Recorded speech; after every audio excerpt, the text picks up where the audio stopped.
Are you ready for this, ladies and gentlemen?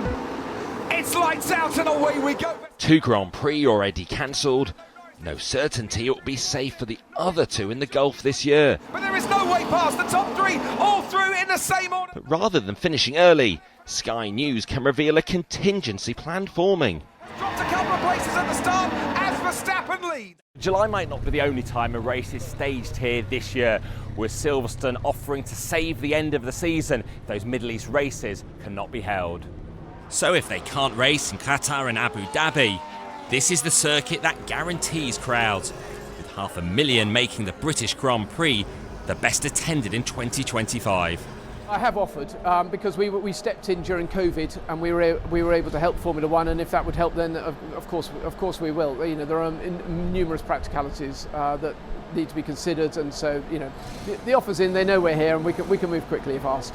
You've got spare windows in the year to be able to hold additional races. I pride myself on not having spare windows, but everything's movable in a crisis. F1 bosses are hoping the crisis is over by November. Even though there's a ceasefire, Donald Trump has been threatening to resume the war on Iran. Everyone can just look at the TV and see the news every day that this situation is so fluid and so dynamic, and nobody knows what's going to happen tomorrow, let alone in September and October. We have a long period of time until our events that we need to go back to the Middle East region. For teams, there's the financial impact of the conflict, with oil prices rising and logistical challenges increasing. Obviously there are headaches and complexities that we have to navigate, but these aren't daggers in the heart or anything like that at this moment in time. These are things that we can easily navigate. Of course everyone sees increased costs, increased burdens, moving things through different routes, but we're managing to do that effectively. While the Middle East is a key source of revenue for F1, the brains of the sport are based in Britain, home to 10 of the 11 teams. We joined the business secretary on a visit to Silverstone. Oh my God, that was amazing. Peter Kyle talking up F1's £12 billion annual boost to the economy. And while here, Sky News heard of moves to cut post-Brexit red tape, making it easier moving equipment and for staff to work here. Life was easier before. There is more friction now, and we would like as little friction as possible. That's just being practical about things. Everyone's on a tight time scale.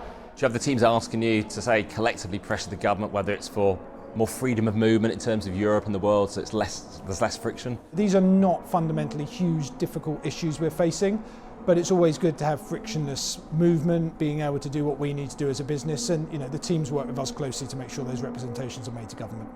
Is it having more visa exemptions? We see some sports like football, for instance, have it to get more players in.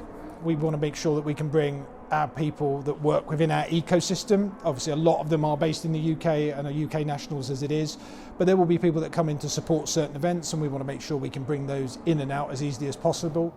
And there's full throttle backing from a government open to closer realignment with Europe, despite appearances of reversing Brexit.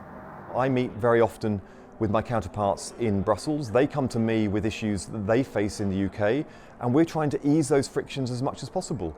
We want to ease the burdens on business doing business across the continent of Europe and within the EU and non-EU countries like the UK, but we also want to create more opportunities going forward. We have to offer them something back as well, don't we? Well, it's a constant relationship, and I want it to be easier for companies who are domiciled in the European Union to be benefiting Britain and working in Britain, because when they do so, it benefits the supply chains, jobs, innovation, all that kind of thing. For now, after being shut down for 5 weeks by the war, F1 focused on resuming in Miami this weekend, hoping for no more disruption, but knowing they can always come back here.